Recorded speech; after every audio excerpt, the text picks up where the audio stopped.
Distinguished guests and participants, thank you for joining our HLPF side event today. I wish to welcome all of you today to today's session on carbon neutrality and social transformation. Are we on track to arrive at a just space transition? My name is Akio Takemoto, Program Head at United Nations University Institute for the Advanced Study of Sustainability. Before we start, I'd like to make some logistical announcements. Today's webinar will be recorded and will be made available on the UNU-IAS website together with today's presentation materials. In terms of questions, please submit content-related questions at any time to the Q&A box in the Zoom control panel. We'll do our best to answer your questions, but please note that due to time constraints, it may not be possible to answer all questions. Also, during today's webinar, English to Japanese interpretation is available. To listen to language interpretation, please click on the implementation icon in the Zoom control panel and choose the language. Now I'd like to turn the time over to Professor Yamaguchi, Director of UNU-IAS, for her opening remarks. Professor Yamaguchi, the floor is yours.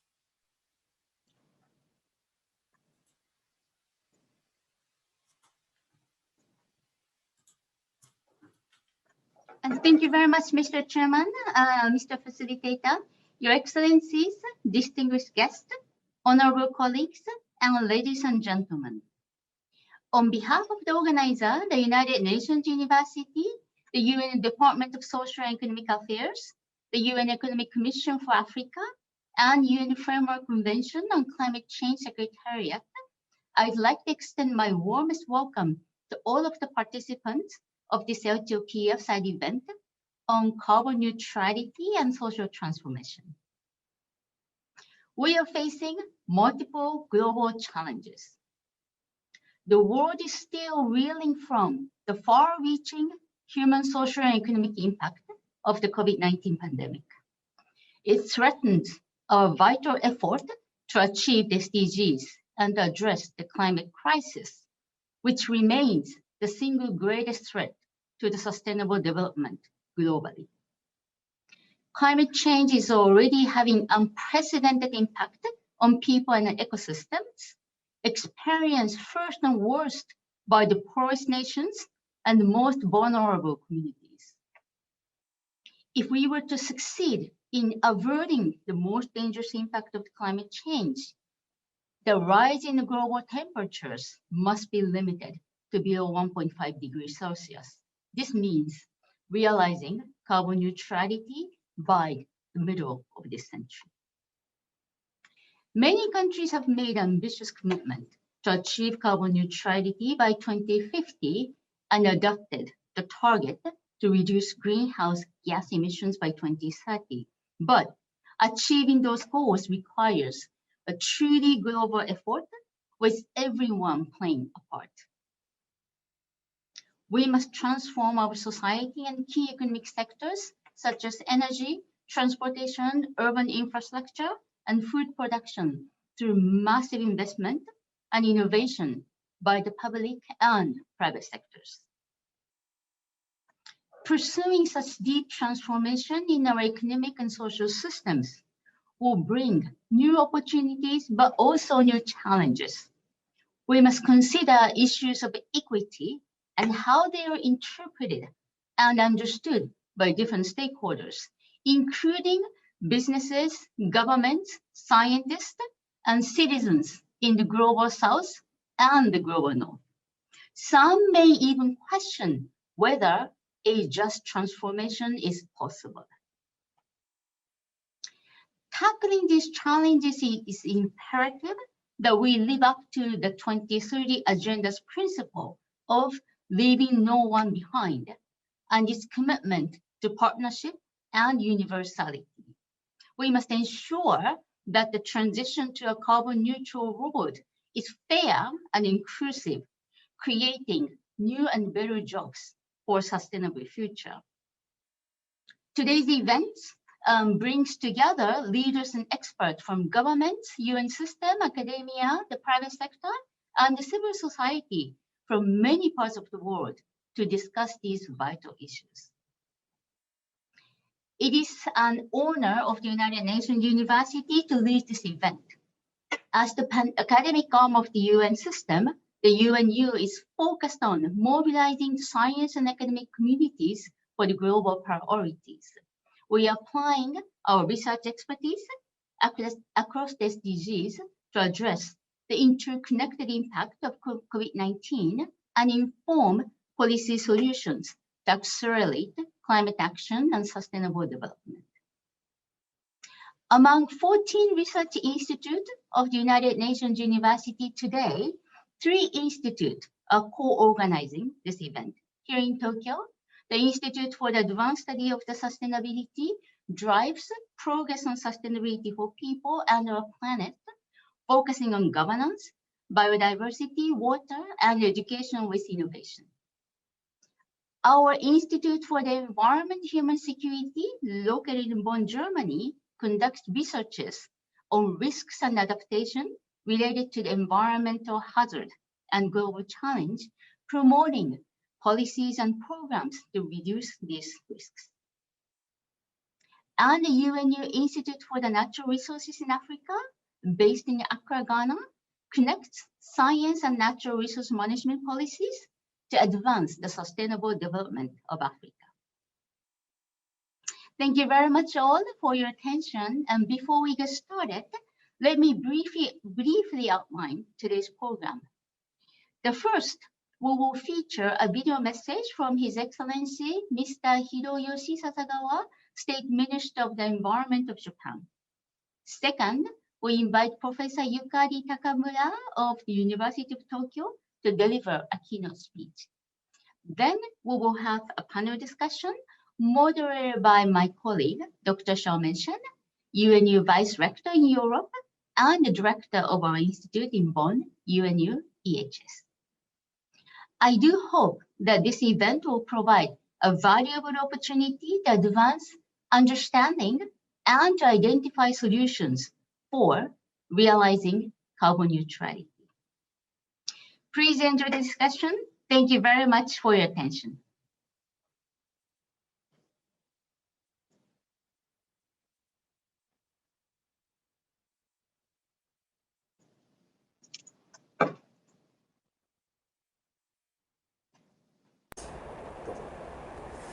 おはようございます。そしてこんにちは。こんばんは。日本の環境副大臣の笹川博之です。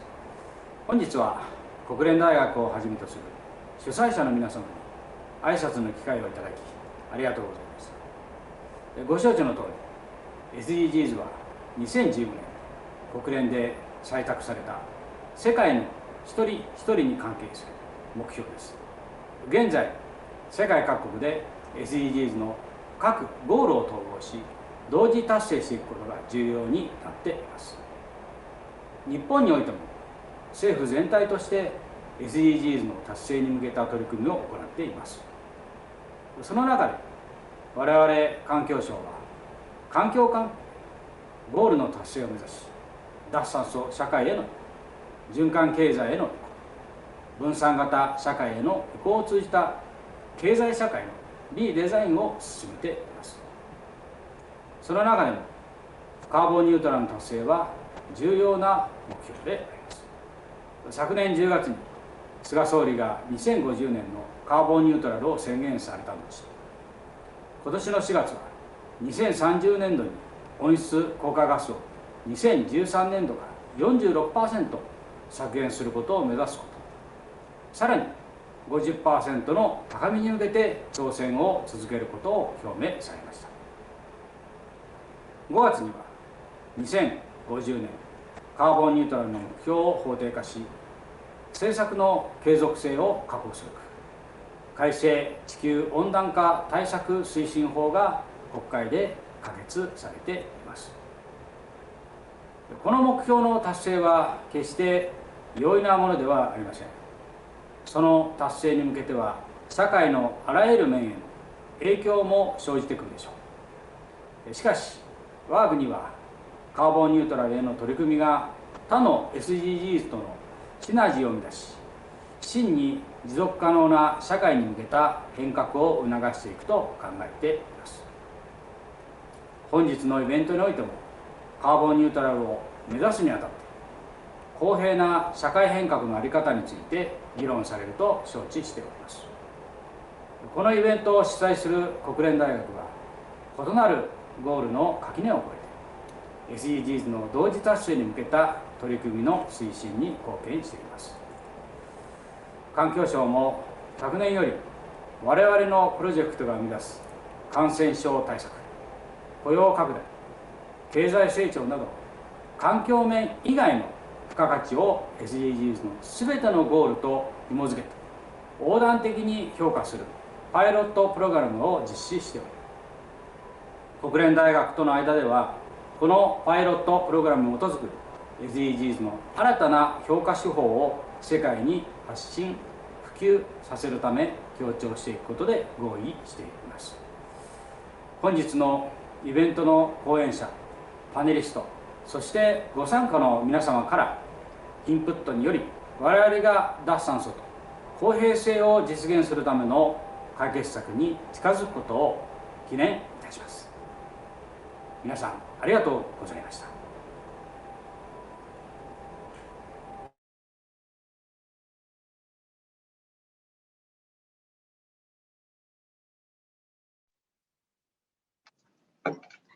Thank you very much. Next, I'd like to introduce our keynote speaker, Professor Yukari Takamura, Institute of Future Initiatives of University of Tokyo.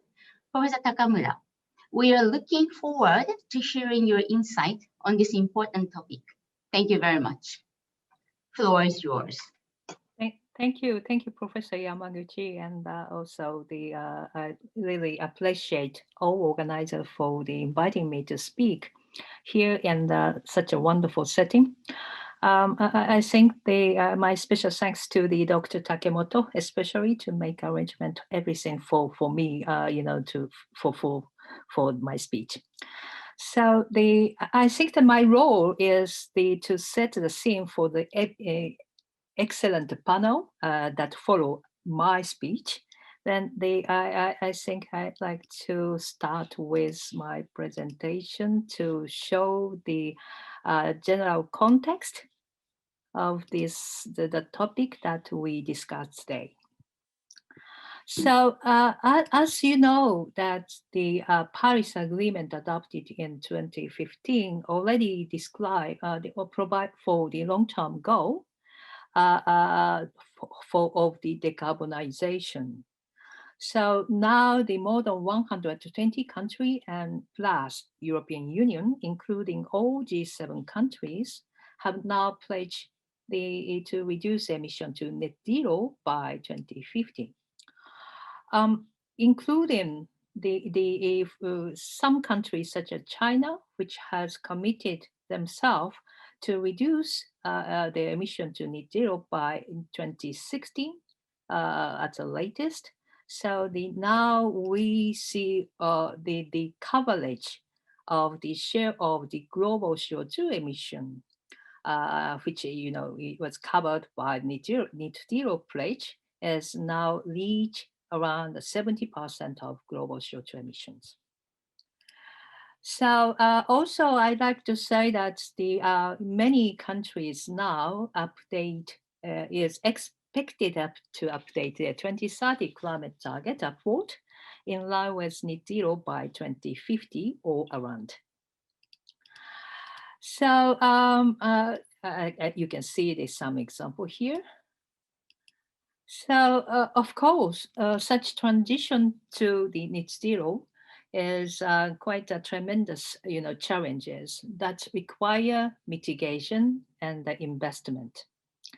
I extracted some, the important text from the IPCC of the global warming of 1.5 degree in 2018.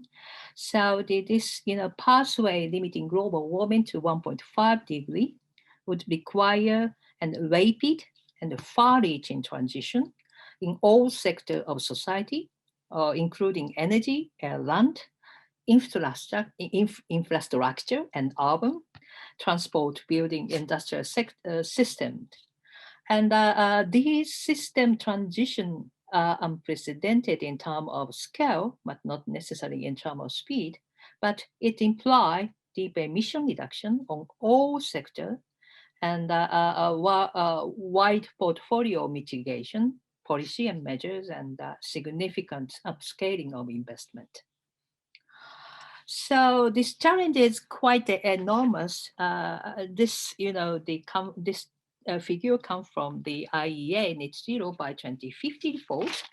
So you can see that for instance, that show the milestone and the pathway to net zero. For instance, this report suggests that we may achieve net zero emission of power sector of developed country as a whole by 2035, and the power sector to be decarbonized worldwide by 2040. The same for the mobility sector. For instance, according to this milestone, by 2035, internal combustion engine, automobile with internal combustion engine will be fade out. I mean, new selling of the such car, fade out by 2035. You can imagine that how much this, transformation or transition to net zero is large impact, so that we have to really, prepare for such change with precaution. Such kind of change, a large change, of course, provide an impact on the global, labor market. This figure also comes from the net zero by 2050 report of the IEA. So it is only for energy supply sector, but you can see that while we see increase of the employment in the sector of bioenergy and electricity, while we see still several million of job loss and the sector of the coal and oil and gas. If over 10 years or only in coming 10 years. So that is quite a big change in implication from net zero target or net zero pledge by countries. Second, that I like to highlight in the context of the transition to net zero is that this initiative now coming from the leadership as coming from the business sector. The business sector now decisively move toward decarbonization. Especially what I like to show that some already quite a number of companies has now committed themselves to the decarbonization goal, in line, which is in line with the Paris, the long-term goal, well below 2 degrees or 1.5 degrees. And also the many companies now, they commit themselves to procure the all electricity from renewable source. So this kind of initiative on the part of the business sector is quite highlighting, quite, the impressive. So, but this kind of business initiative is extended to the decarbonizing the supply chain and value chain of its businesses. So I pick up one example here. The Asahi Group Holding, a Japanese company in the food and drink sector.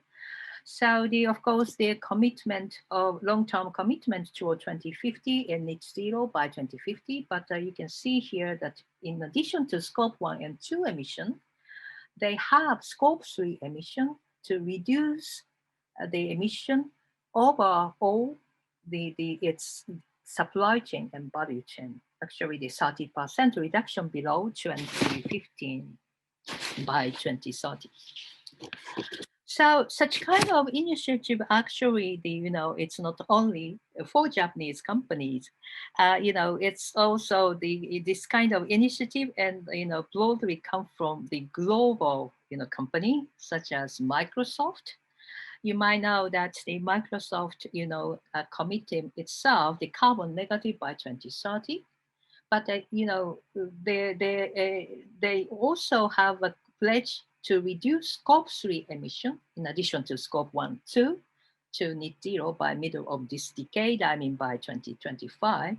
They have a commitment to reducing the scope 3 emission, I mean the emission from its supply chain and value chain by more than half by 2030. By undertaking this, commitment, actually this year, the Microsoft will begin to implement new procurement process and so to enable and incentivize its suppliers to reduce their scope 1, 2, and 3 emissions. So you can see that this decarbonization initiative on the part of businesses now not only limited to some jurisdiction in which these businesses actually have activity, direct activity operation, but the decarbonization initiative go beyond the jurisdiction of its business and through its supply chain, value chain. The same thing happened with Apple. So Apple already have a commitment to achieve carbon neutral by 2030, including its supply chain and product. So they are actually incentivize and encourage its supplier to procure renewable energy for its operation by 100%. So such kind of initiative actually encouraged by the financial institution and investors. You probably know that now the ESG investing is enlarging. ESG investing mean that the investing are focusing and looking at the environment and the society, the social problem and the governance issue. For which the company, how the company focus on these matter issues, in addition to some collective the operation economic activities. But this financial institution and investor, the request the company to undertake a disclosure of climate-related risk and covering the whole supply chain. So you can see that the decarbonization movement move to decarbonize the whole supply chain actually they come from also from the financial institution and investors. So there are some interaction between the business and the financial institution investors. So maybe the third I'd like to highlight that the decarbonization move toward decarbonization or net zero by 2050 is well supported by the technology development and innovation. Especially here, I'd like to highlight that the power energy shift, unprecedented, if I may, and the energy shift to renewable in the power sector. Actually, we have never seen such energy shift over, so far for the past 45 years. But now the renewable, is expected to amount to around 70% by 2050. And while the fossil fuel will decline to 40% by 2050. It's quite an unprecedented energy shift to renewable is actually happening. That is because the technology has successfully reduced and declined the cost of power generation. So now we see that in the many region and country which actually cover the more than 2/3 of global population see the most cheapest source of energy by the new equipment or new power equipment has become renewable. So the this kind of the technology development is somehow they evolved through these over across the sectors. For instance, the renewable energy as a kind of the distributed energy resource in the society, but also the the electrification of say the mobility sector. They provide some, the energy storage in the society. So these, distributed energy resource in the society is now connected with the digital technology, and the managed power system more flexible and more adaptive to the some variation of the renewable energy. So I think now the move for the net zero by 2050 is well supported by such technological development.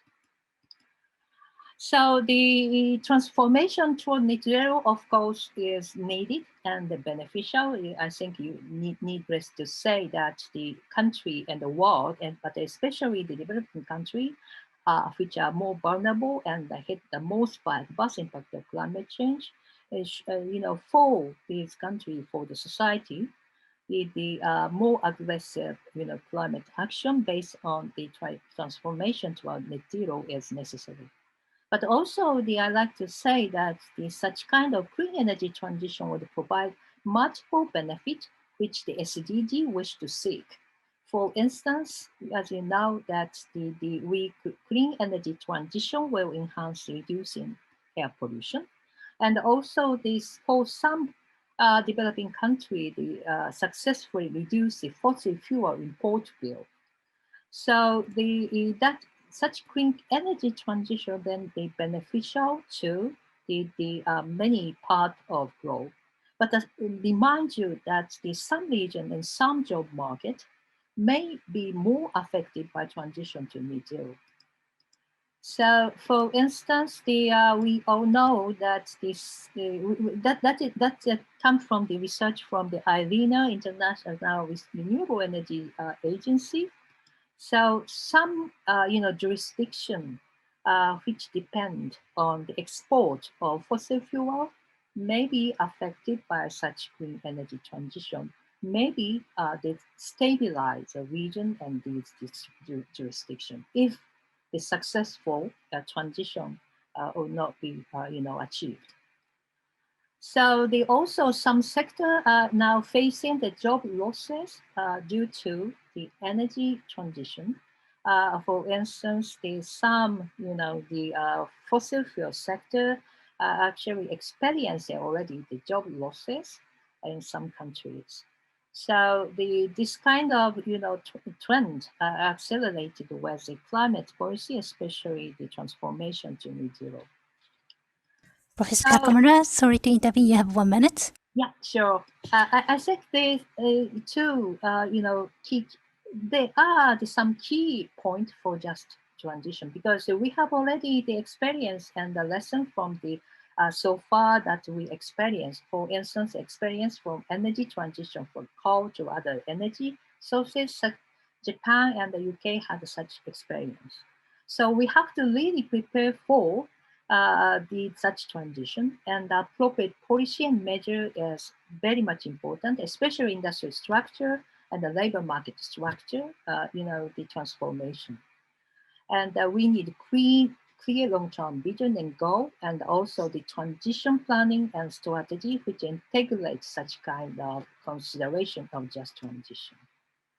Last not least, but industry now to be prepared for such transformation. As I said, that the financial institution put forth such, the preparation, so that we might have a possible collaboration with the financial institution investors. But I remind you that this kind of decarbonizing global supply chain might the marginalized, some small and medium-sized countries, especially in developing countries.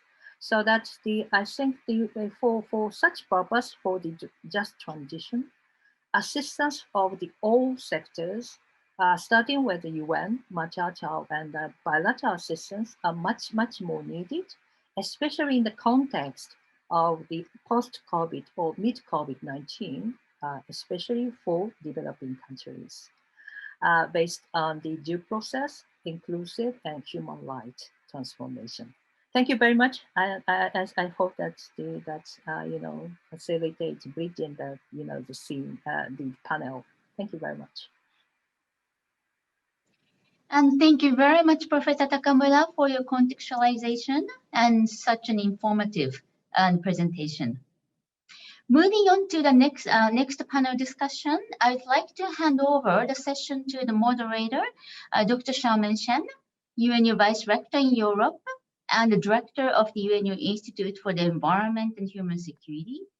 Dr. Shen and the panelists, thank you very much for your time today. We're looking forward to fruitful discussions.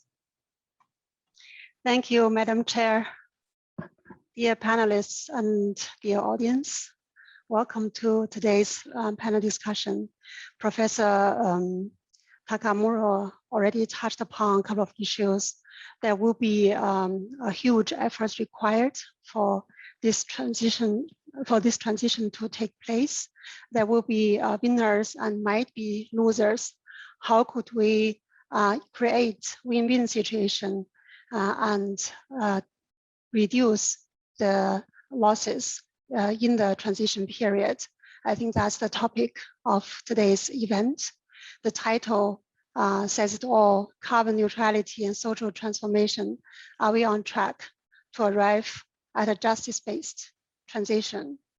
Our panels consist of representatives of UN agencies such as United Nations University Institute for Natural Resources in Africa, UNU-INRA, UN Department of Economic and Social Affairs, DESA, Economic Commission for Africa, UNFCCC, and of course, UN Climate, UNFCCC, and together with experts from private sectors and also civil society.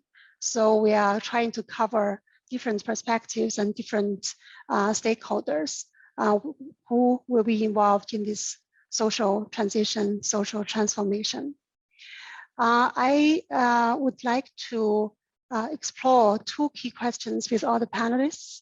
The first question is, how do you understand and interpret equity in the context of social transformation and transition from your own perspective as a stakeholder in the global community? The second question will be, is a just transformation possible at all? It's a little bit provocative. I believe the answer is yes.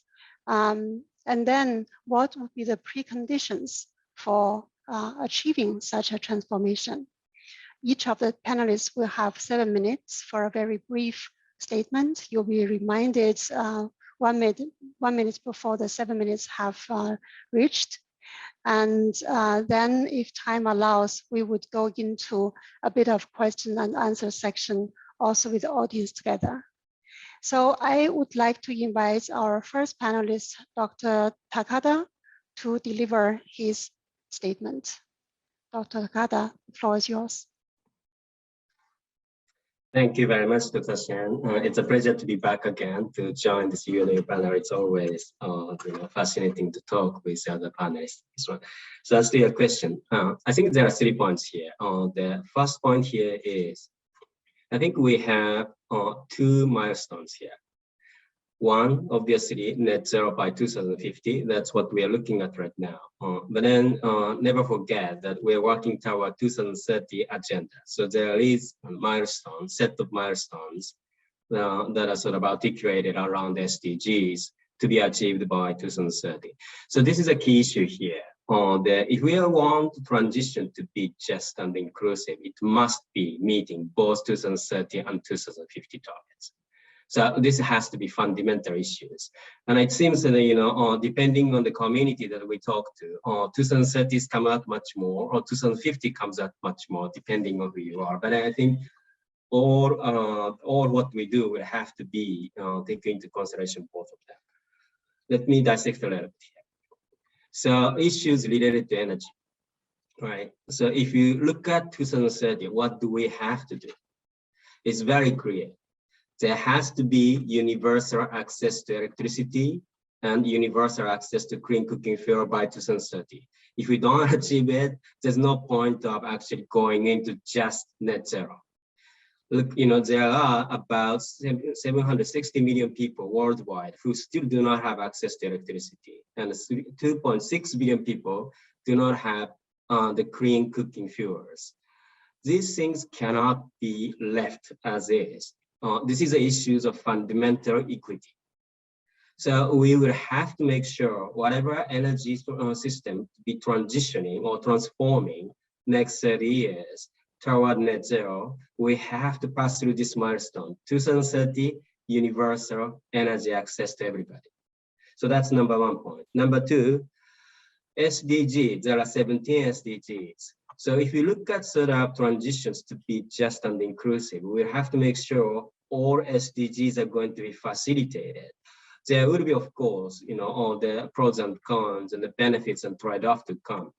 So we must make sure whatever transition strategy at the national level will be laying out, we'll have to have explicit plan to make sure there will be positive implications on the achievement of SDGs. And where trade-off will have to be addressed, we have to have a specific countermeasure to be able to address that trade-off. Let me give us a few examples here. For example, there are still 200 million people who are studying in unelectrified schools, mainly in Africa. 1 billion people are currently served by health clinics without electricity. 4 million people are dying every year because of the smokes coming out of the kitchen.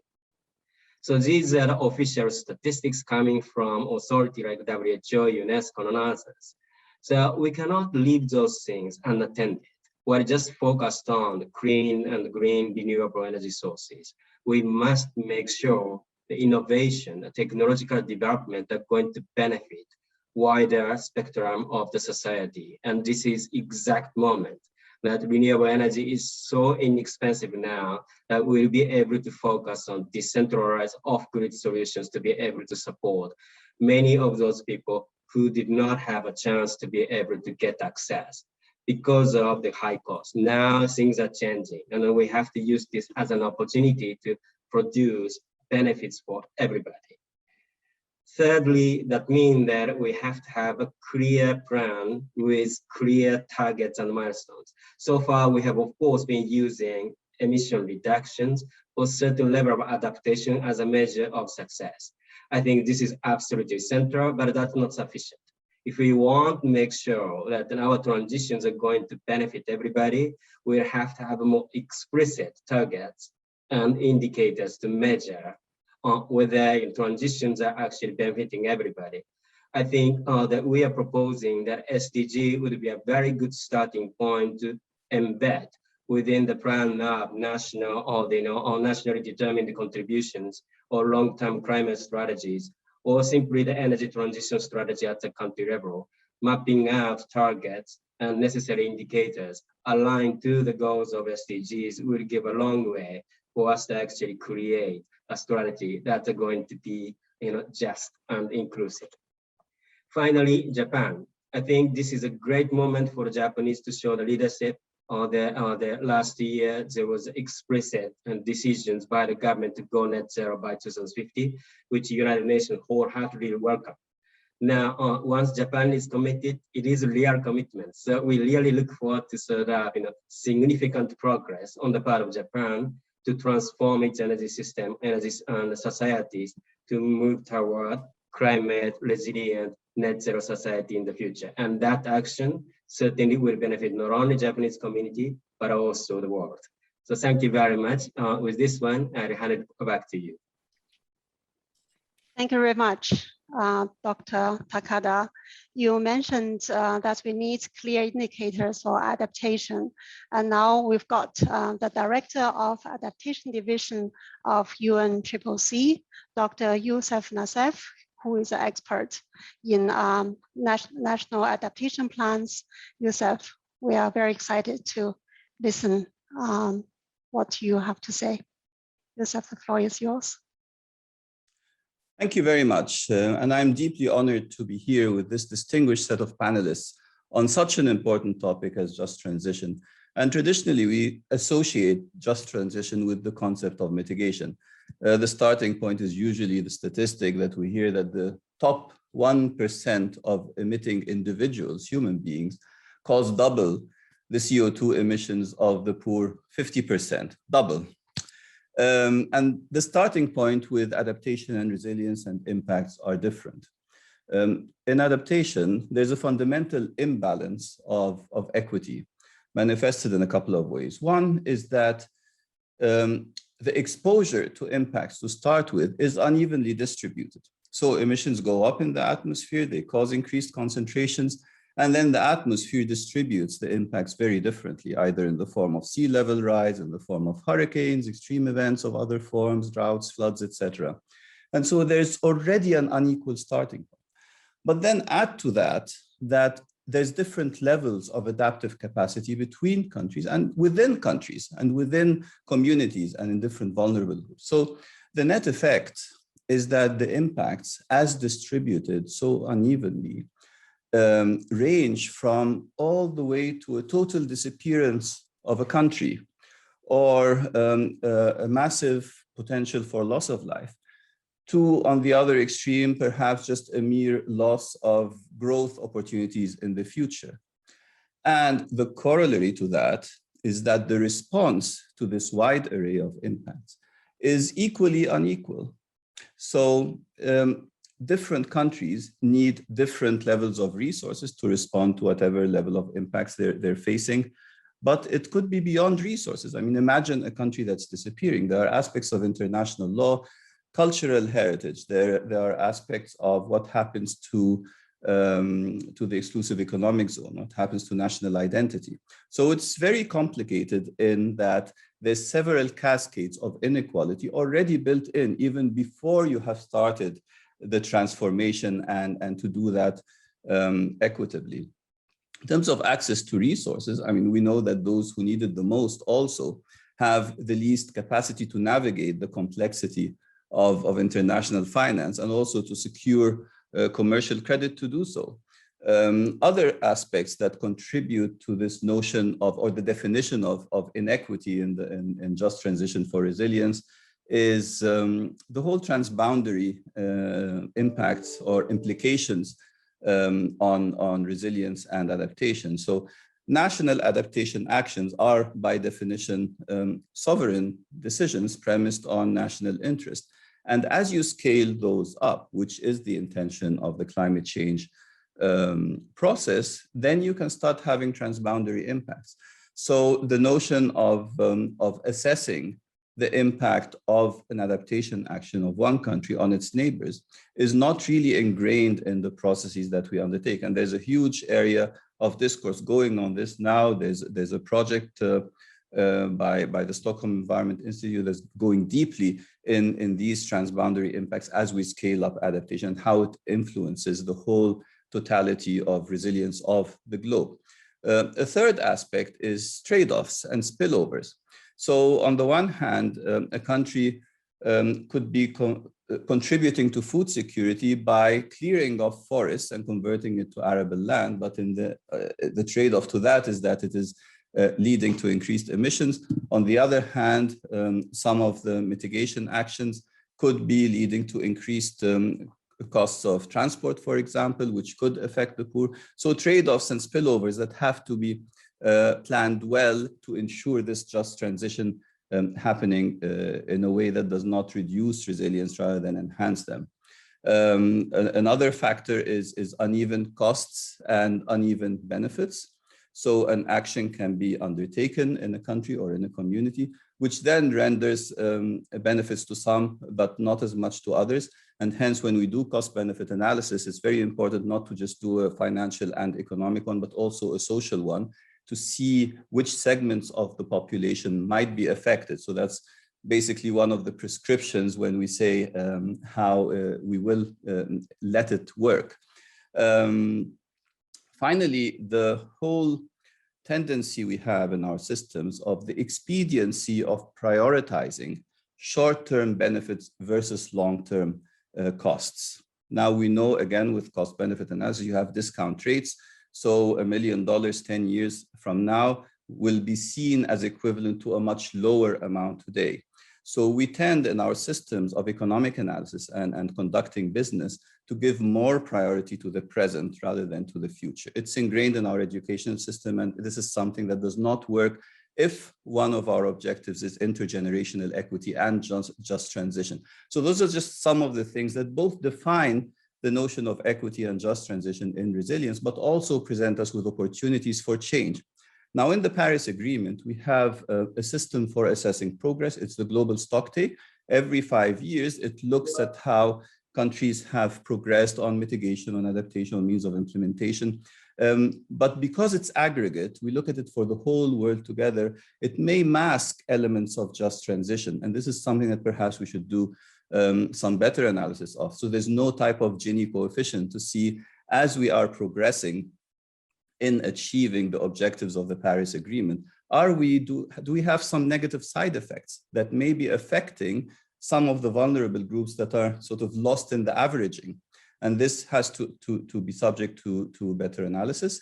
On the way forward, I think we can, 3 principles here. One is that of inclusiveness. In order to ensure that the transition happens to all within framings that are not harmful to them, inclusive stakeholder engagement is a must for all forms of adaptation planning, not just the majority, but every single group that might be affected. Number 2, I mean, we would find a lot of wisdom in looking at indigenous values, values of connectivity, of collectiveness, and of intergenerational equity. And I'm also heartened by initiatives for nature stewardship, like the Satoyama initiative, which really give us a framing that's a bit different from what has led us to this state we are in, so that we think differently as we move into the future. And in so saying, then I go to the 3rd point, which is applying foresight and looking at frontier technologies. And I'm aware that it has been mentioned before, but looking at the future, because in looking at just transition, we have to look long-term, 2030 and beyond.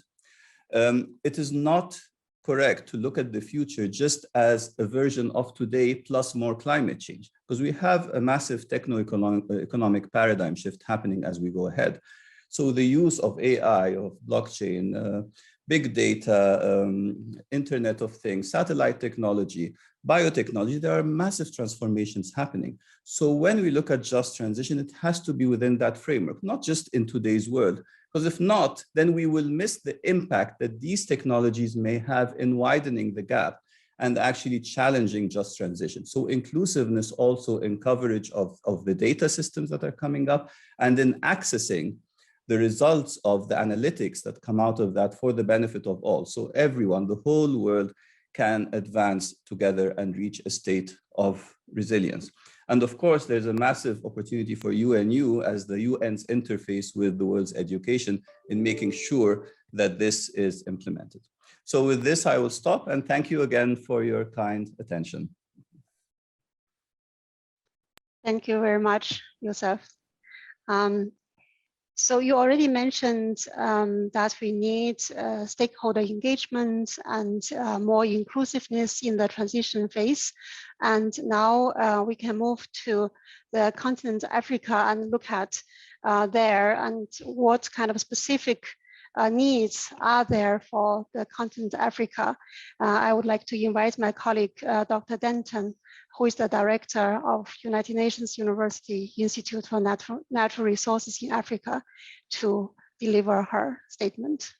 Fatima, over to you. Thank you very much, Xiaomeng. Let me see if I can share the presentation. And I think I'm also not visible. So, okay. Can you see the presentation now? Yes. Okay, I think I'm a little bit ahead. So I'm going to be very selective and try and do this very quickly, because I feel that a good part of what I would have wanted to say have already been said very eloquently by Yusuf and by Professor Takamura, and also by Minoru. So very quickly, the findings that I'm presenting to you, the findings of a new report that we have produced, and this report was done basically to think through what a green recovery would mean in Africa, and how the process of that green recovery could then help in calibrating, or recalibrating, I should say, the relationship between Africa and the EU. So that is the context very quickly. There are a few things in my presentation. I'm not going to have time to present everything, but let me start with my main header. My main header is that Africa is green. This is an important statement, because often when Africa is spoken about, it's spoken about in the context of victimhood. And yet this is a continent that is green. And we have, I would say, founding parents, not to say father, people who had already, were well ahead of their times, and who already very eloquently referred to Africa in this context. So late Prime Minister Meles of Ethiopia referred to Africa as a green field. He also said that Africa can lead demand in a new technology, goods, new green technologies, goods and services. The reason why I'm bringing this up is that I feel that in addition to some of the other structural problems that Africa has, in terms of carbon emissions, this is a continent to be envied. And again, I say this with some degree of audacity, but I do feel that in terms of its carbon emissions, like Prime Minister Meles said, this is a continent that's relatively green. And Meles goes on to say, we are therefore here, not as victims of the past, but as stakeholders of the future, reaching out across the continent, so that together we can build a better and a fairer future for all of us. So Africa is a green field that can and wants to chart a different course of development, one that is not carbon intensive. So that's the idea. Now, let me zoom through this very quickly. Africa is green, and there are several initiatives, and you can see this from the slides presented here. There's the African Great Green Wall. There's the Africa Renewable Power Fund. There is the aspiration that Professor Takamura mentioned about the creation of jobs. We're talking about 42 million jobs between now and 2050. And it goes on. There is Ethiopia in itself, a pioneering country that already started thinking way ahead before anybody did. They already thought about their own national development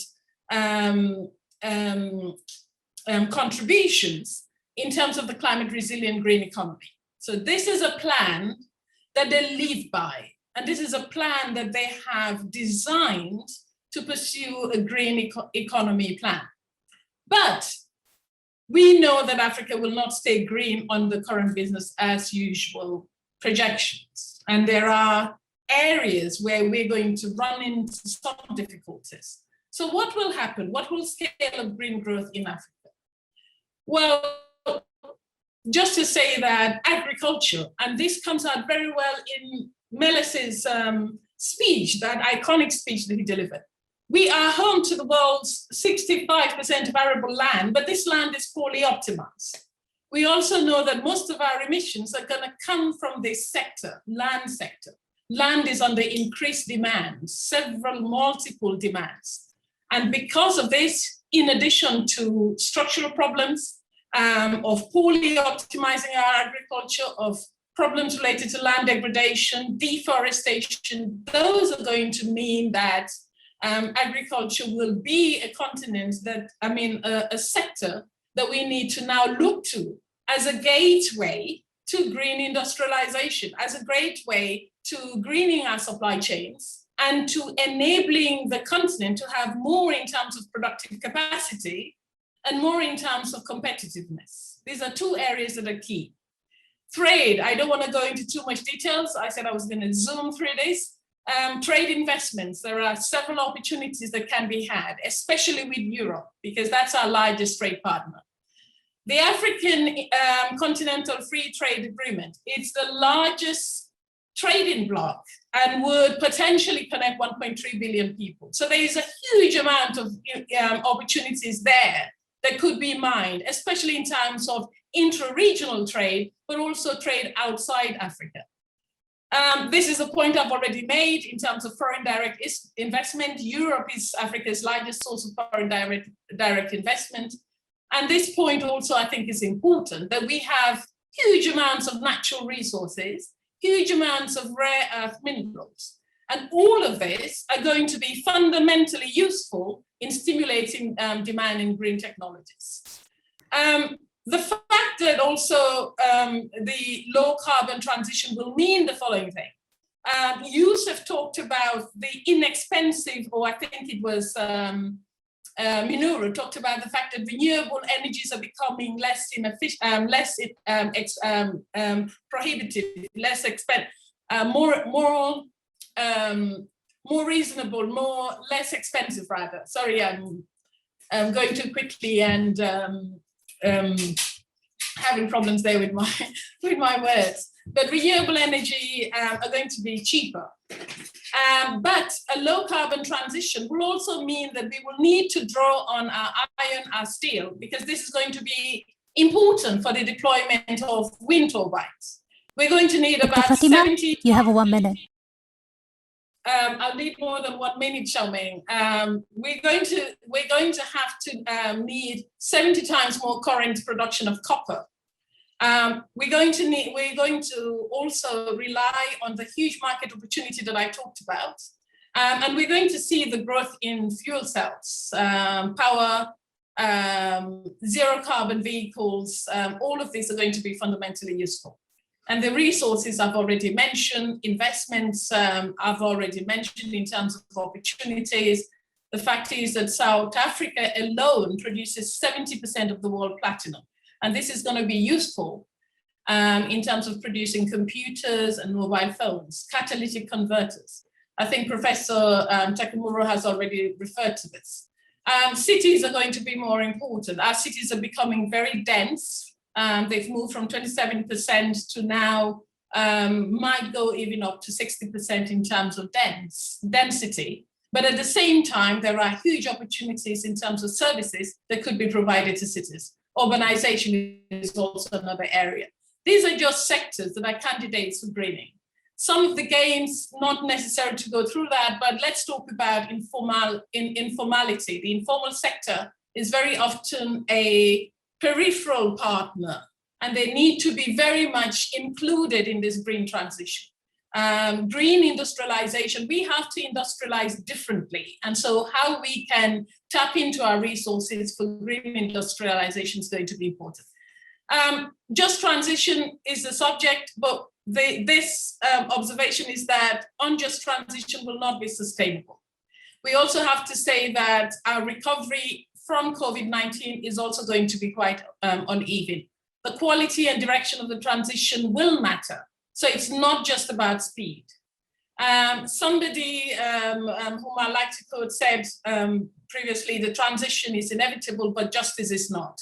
So the agency, the capacity, the governance and policy are going to be hugely important. A point that Xiaomin talked about is the political economy, who wins and who gains. So just transition is not just about speed, it's about sovereignty. It's about perception of winners and losers. It's about what capacity you have to deploy your technologies. These are all issues of just transition that we have to look at, both from a political economy perspective, but also from a political ecology perspective. And these are all elements of just transition that I think are very important. Now, what are some of the key spoilers in this discussion? Dr. Fatima, sorry, could you please wrap up, please? COVID is going to be a major problem. The region is going to be hugely challenged. How do we recover from this? We are already under a lot of duress because of the fiscal space. We have all problems. Fiscal deficits are going to be already a chronic problem. So how do we deal with that? I think is an issue. We have energy poverty, which Minira talked about, 600 million people, about 10 million medium-sized enterprises without electricity.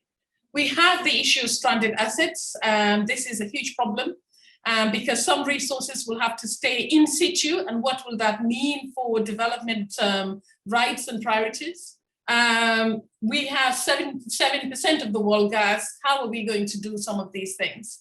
I talked already about the blind spots. Energy security is a blind spot. Political economy, political ecology are blind spots. Investment, climate change regime, how we deal with that. Who's going to be supporting some of these issues in terms of rules? Yusuf talked about the stock take. There's the whole issue about carbon leakage, which the EU Green Deal is talking about. But what would that mean for countries who have intensive industries? How will they manage that? Not to mention that there is a dilemma or there is a double speak because there is a relocation of dirty industry to Africa. Because I don't seem to have enough time, but there is a central message to take home, and that's that Africa's green transition must be home-based. It must be endogenously owned. We also have to say that green cannot become the enemy of justice. And some of the recommendations is that we have to focus on sustainable production. Technology and innovation are going to be hugely important. We are not a continent that puts a premium on these things, as well as issues around smart infrastructure. I'll leave you with this quote, and I will just take my time and breathe a little bit in reading it. Structural transformation in Africa will require that we catch up technologically with the most advanced nations. If the future is in green technologies, our strategies for catch-up should not be based on technologies that will be out of use by the time we catch up. The future of the world is green, and when we plan for our future, we must do so on the basis of green technology. All the more so because we have not invested in old technologies as it were investing in a green field. This statement was made by Prime Minister Meles. So thank you very much, and apologies, but my impression was that this was going to be the basis of the conversation, given that it's a study we had already done. Thank you. Thank you, Fatima. It is a very complex issue, so bravo that you have made so many aspects clear within such short time. Thank you very much. But we will stay a little bit with African continent. Our next speaker will be Jean-Paul Adam, Dr. Jean-Paul Adam.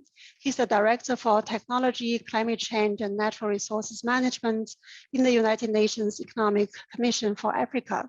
So I'm sure you will continue the conversation started by Dr. Benton. Adam, Dr. Adam, the floor is yours. Thank you. Thank you very much, Dr. Shen. And first of all, thank you very much to the United Nations University, the government of Japan, and all our partners. And the great thing about following Fatima's presentation is I think she has really set the scene on the imperative of a just transition for Africa.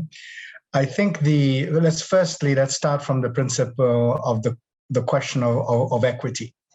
And the issue of equity for Africa is that we're starting in a position where there is an imbalance in terms of the capacity of Africa to address the impacts of climate change. And Africa is feeling those impacts most severely. And there is a gap in capacity as well in the ability to mitigate Africa's smaller contribution to those impacts. I think we all know that Africa contributes less than 4% of global emissions, while being home to 17% of the world's population. And so per capita, there is a sense that Africa is already net positive But that is not a reason for Africa to avoid looking at looking at a green transition. And on the contrary, a work that we have done in the United Nations Economic Commission for Africa has shown that we can better achieve inclusion and sustainable development by investing in green sectors. But one of the key issues will be how to really reach the tipping point at which those investments become almost automatic. And we'll go into a little bit more detail a little bit later on. But firstly, the impact of climate change is one of the biggest impacts on African economies. Fatima already mentioned that, you know, there up to 4% of GDP is being lost to climate change, and the estimates of ECA show that in the longer term and up to 2030, in some regions, depending on the level of warming, we may see up to 15% of GDP lost, particularly in areas such as the Sahel. And this is in the context where COVID-19 has already decimated economies. And even before the impact of COVID-19, Africa was actually off track towards achieving the SDGs. And in particular, in terms of the tracking that ECA has been doing on the SDGs, two SDGs, there has actually been a regression. And that is in relation to climate action and in relation to peace, justice, and strong institutions, which are SDG 13 and SDG 16. So we need to find a way of bringing Africa back on track, and investing in green sectors would provide that kickstart. But the problem is, of course, the availability of affordable financing. And if we look at the recovery spending that has been used globally so far, we can see that the African country that has spent the most has still spent below 1% of GDP on the recovery to the COVID-19 pandemic, when compared with OECD countries, with which a large number of are actually spending close to 15% of GDP.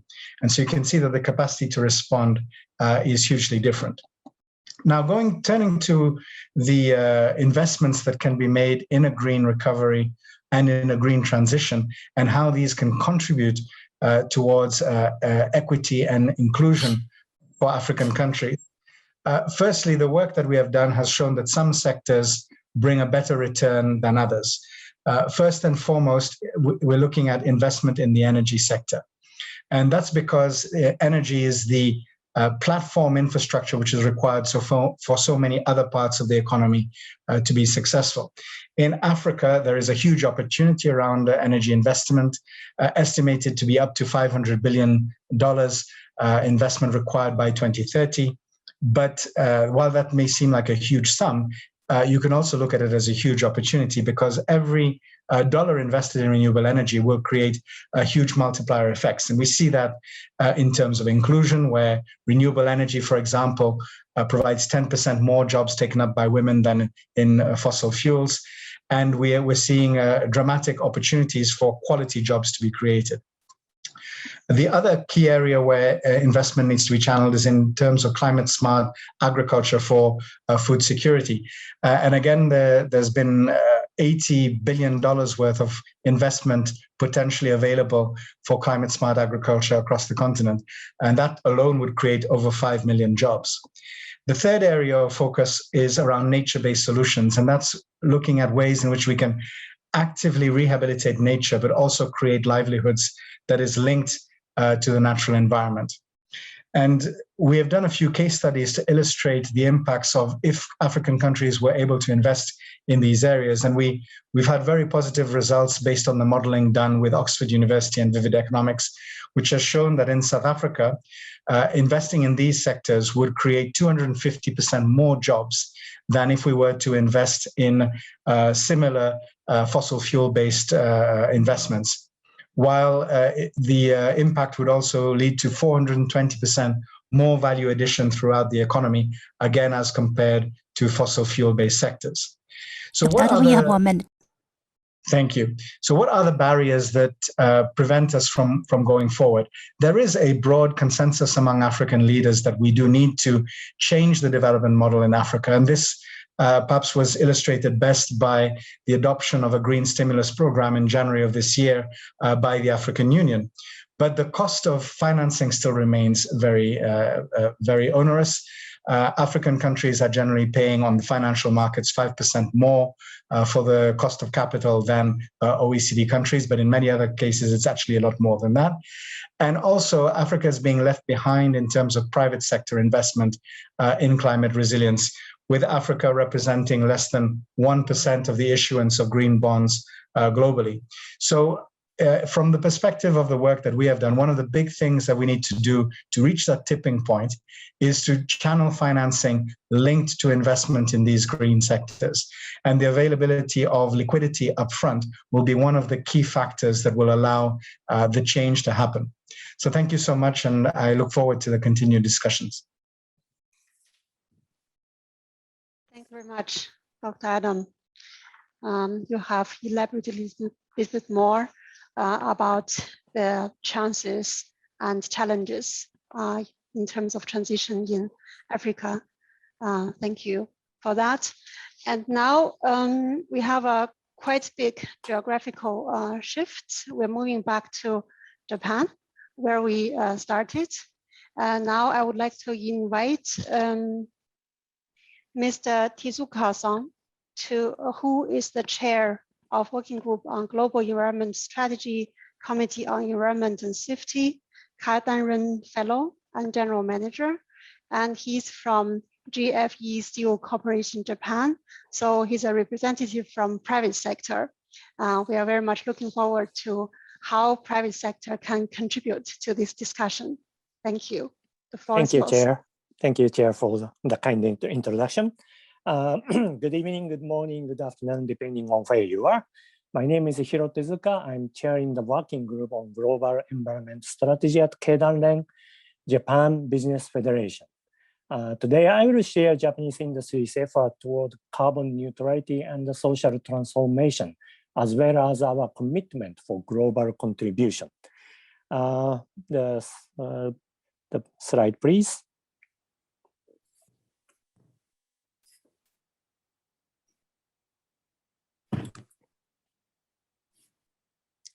Okay, could you go to page 3? Next page. Yes, this slide shows our basic approach to climate change. The formula written in the middle of this page is famous Kaya identity developed by Professor Kaya of the University of Tokyo. This identity shows that the CO2 emission is the multiples of GDP per capita, energy supply per GDP, and the CO2 emission per unit energy supply. To achieve SDGs, every country pursues the increase of GDP per capita, shown as number 3 at the far right of this equation. So number 3 must increase. This is a common issue, particularly for developing countries where economy must grow to achieve SDGs. So Kaya identity is a key enabler for equity and just transformation. To achieve CO2 reduction, we should not limit the economy, the item number 3. So we need to reduce other 2 factors, either energy supply per capita, shown as number 1, that is energy efficiency improvement, and or CO2 emission per energy supply, shown as number 2, that is decarbonization of energy. And it is quite obvious that both energy efficiency improvement and the decarbonization of energy can only be achieved by the intensive use of technologies and innovations. Next page, please. This chart shows Keidanren's action plan toward carbon neutrality. Every 10 years, we set up midterm phases, and our actions consist of 4 pillars. The first pillar is to reduce emission from domestic business operations by using best available CO2 reduction technologies. The second pillar is to contribute CO2 reductions through developing and providing low carbon and carbon neutral products to the society. The third pillar is international cooperation through transferring energy saving CO2 reducing technologies to developing countries. The fourth pillar is the development of innovative low and non-carbon technologies, which are necessary to achieve carbon neutrality by 2050. As many as 64 industry sectors in Japan voluntarily participated and committed to this action plan. Next page, please. This is an example of the second pillar, product contribution through value chain. Industries and companies contribute to achieve avoided emission along the value chain, such as procurement, sales, distribution, use phase, and the disposal phase, by carefully designing their business activities. Not only focus on the emissions from their own production process, but also paying attention to the life cycle assessment of emissions from their products, including procurement of raw materials, use phase emission, and end of life treatment of products, are very important to achieve low carbon society. Our members commit to continue contributing avoided emissions throughout our value chain. So actual examples are listed on this page. Next page, please. This is a third pillar, international contribution. Since Japanese industries have long history of energy savings and low carbon product development, we have many best available technologies, which are commercially available and widely used in Japan. Since many developing countries, including African countries, need to build modern society and infrastructures to achieve SDGs, we consider that transferring and sharing such BATs are our important missions. And through such technology transfer, we have been and hope to continue contributing to the low carbon green growth of the world. Several examples of such technologies we have shared and transferred are listed on this page. Next page, please. Finally, as for the technology innovation, our fourth pillar, Kedanren announced the launch of Challenge Zero on June 8th last year. In here, companies and industry sectors are requested to list up their technological and innovative challenges, which they committed to pursue to achieve carbon neutral by 2050. As of June 28th this year, 188 companies and organizations submitted 393 innovation challenges, including various hydrogen-related technologies and carbon recycle process development projects. You can see all the projects on the website shown in this page in English. With this list, we expect that not only a second sound competition among players with a will be promoted, but also various cooperative efforts between players and with the public sectors will emerge and accelerate the entire process. Also, with this Challenge Zero, we encourage the financial sectors to get involved and play active roles by providing sufficient financial support to those challenges. We really hope that the fruit coming out of this Challenge Zero initiatives will be shared globally, then contribute to the global-based carbon neutral social transformation in the coming years.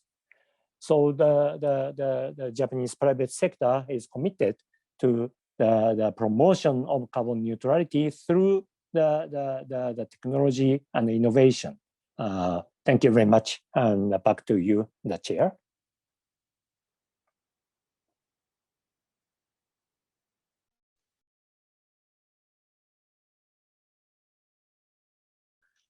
Thank you so much, Mr. Tezuka-san. It's very interesting to hear about the perspectives of private sector. I can see that private sector has also making great efforts towards the same just transition by innovating, by creating new technologies. Now let us go to our last but not least panelists. Then we will go back to the African continent and also really go to the grassroots community level, I would like to invite Ms. Zulu. She is the founder of Save the Environment and People Agency, which is a non-governmental organization that promotes sustainable livelihoods, environmental protection, and human rights. She is also the first Zambian woman in the environment to sit on the United Nations Environment Governing Council as an observer. Ms. Zulu, floor is yours. Thanks so very much. Good afternoon, good evening, good morning. I think listening to all the presentation makes my work very easy. All the presentation that have been done have been presented by either researchers, institutions, high level. But all these things that have been mentioned, where is the problem? The problem is implementation. It's not there. All these SDGs that we have, they must be supported by implementation. Let me take you for example, COVID-19 vis-a-vis climate change. If the world was really prepared, we were really doing our job correctly, our research properly, why didn't they inform us that there will be this pandemic that will come and then prepare yourself like that? So they could be researchers. The problem which is there is that researchers, they do research, but they've never gone back to the communities where they've done the research. That's why in my presentation, I've said that we need, to be inclusive. All these problems that we are talking about here, they are on the community, not on the moon, but on Earth in the communities. And the communities are the people who are facing these challenges, okay? I know that Africa has not contributed much to climate change, but here we are.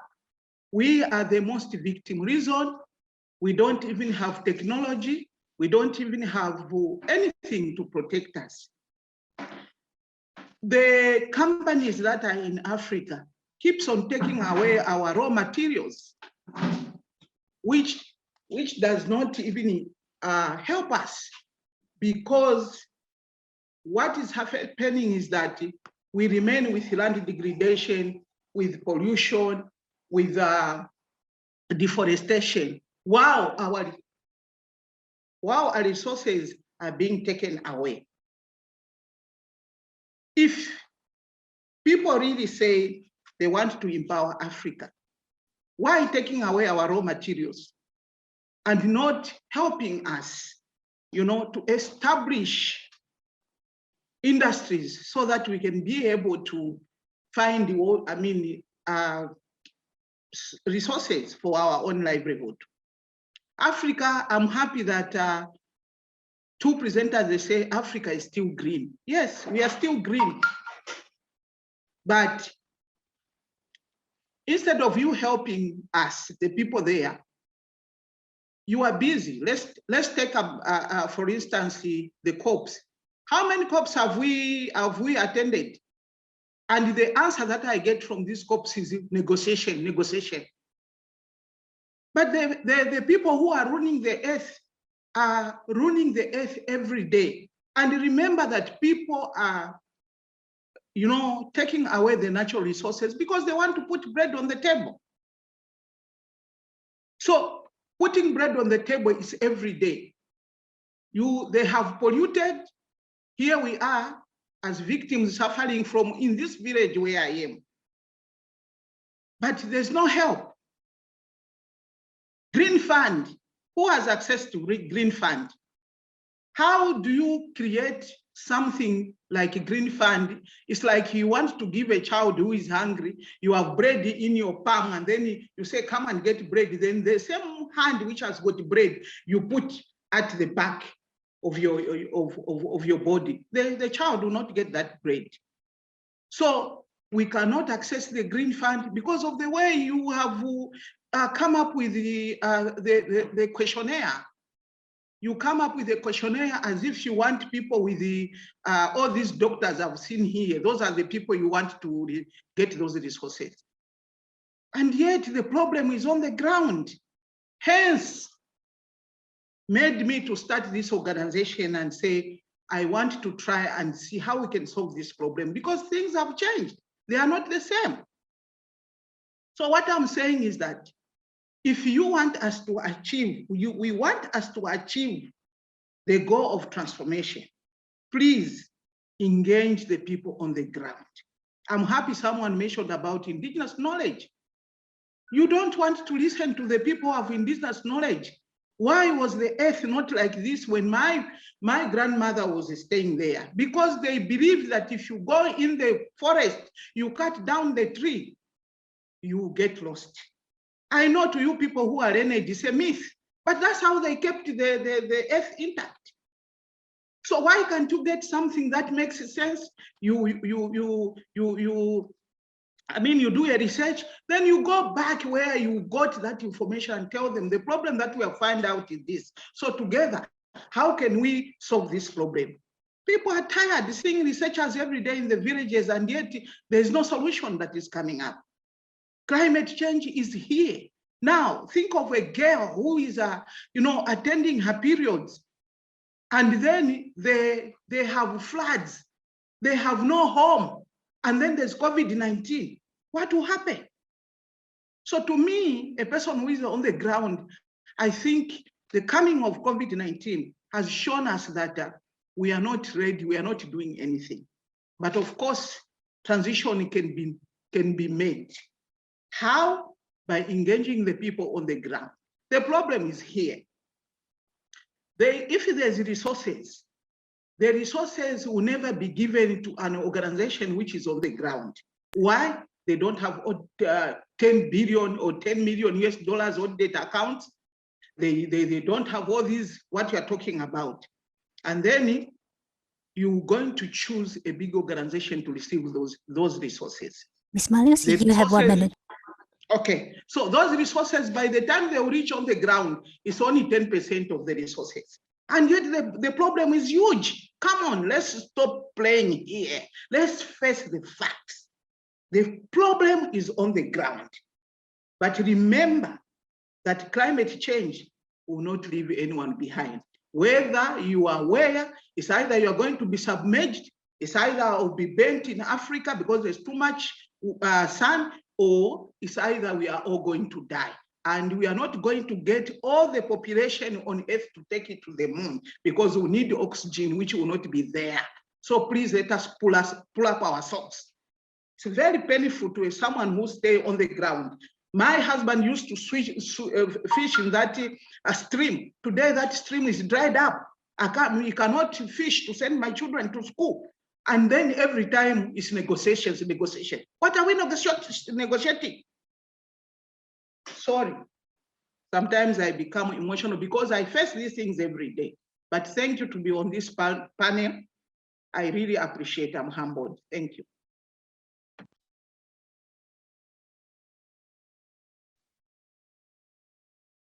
Thank you so much, Ms. Zulu. I can relate to your emotion, and justice cannot be tolerated. It's understandable that everyone should get emotional about it.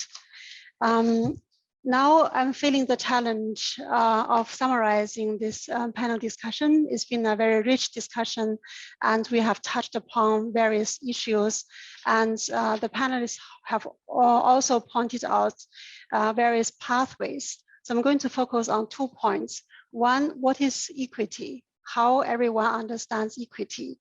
I hear that equity means that there should be universal access to energy.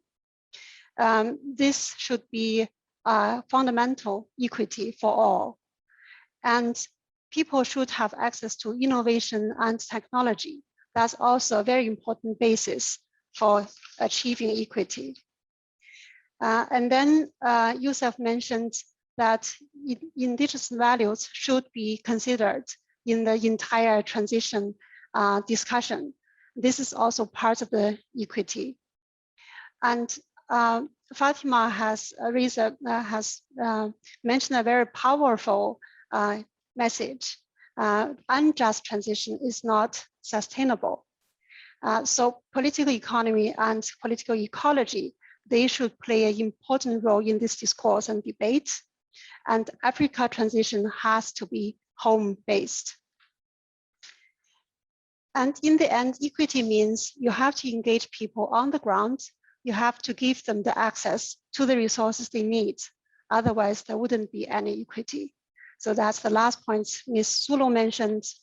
In terms of pathways, I can see that national governments, such as Japanese government and also private sectors have been making efforts in transitioning towards carbon neutrality.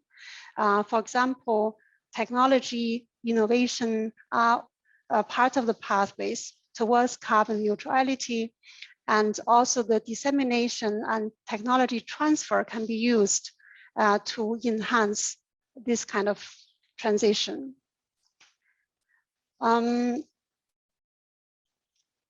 So all in all, the just transition is a very complex topic. Today, we only had very short time, but we covered a wide range of issues and also pointed out some of the pathways which we can use. One of the pathways I have heard from Dr. Adam was very impressive. He mentions that nature-based solutions can create more livelihoods and create 250% more jobs and even 420% more added value as comparing to fossil fuel. So with that, I think we can look forward with an optimistic eye. So now I would like to hand the floor back to the chair, Professor Yamaguchi.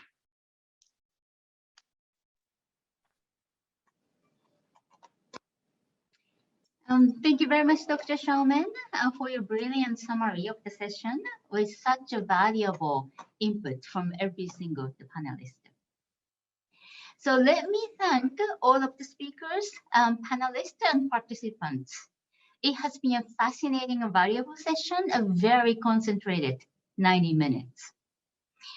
I do hope all of us agree that it has been a privilege to learn from the diverse perspectives, experiences, and examples shared today. We have heard how different countries, organizations, and individuals see the challenges of decarbonization and some of the way in which we plan to tackle this transformation. It is actually clearer than ever that planning for the carbon neutral world will have deep implications for economies and societies. For example, as investment in clean energy contribute to economic growth and sustainability, it can also reduce inequalities. On the other hand, changes such as the rapid shift toward electric vehicles provide opportunities for innovation and economic growth in many parts of the world, but we're creating or exacerbating the various economic and social challenges, including a massive impact on labor market. As we have heard, the developing countries in Africa and other regions which depend on fossil fuel for energy face far greater challenges in decarbonization. Overcoming these challenges will require investment, technology, capacity building, and equal partnership with the developed world. Indeed, the reaching carbon neutrality by 2050 depends on a strong global commitment to make this transition truly transformative in a way that confront inequality and protect those affected by the transition, staying true to the principle of the 2030 agenda.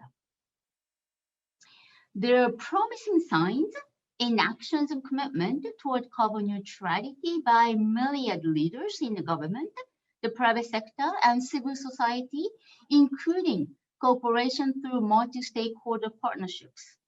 It is critical that we build on this momentum and ensure that every country, city, organization, and company adopt the plans for transitioning to net zero emission by 2050.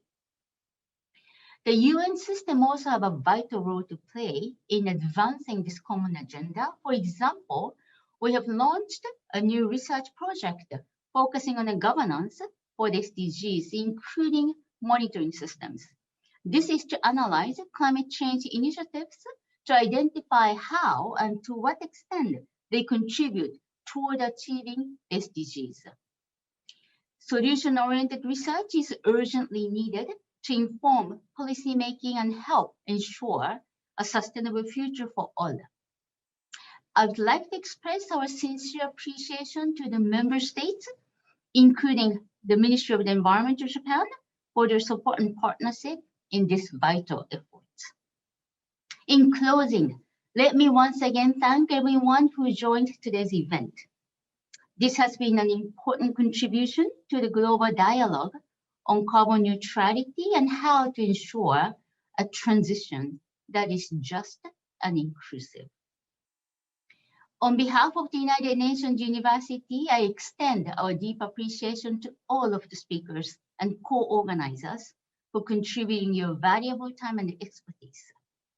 I look forward to further collaboration in future as we all play our part in forging a better, more sustainable, and more equitable path for people and for our planet. Thank you very much again, everybody, and good evening from Tokyo.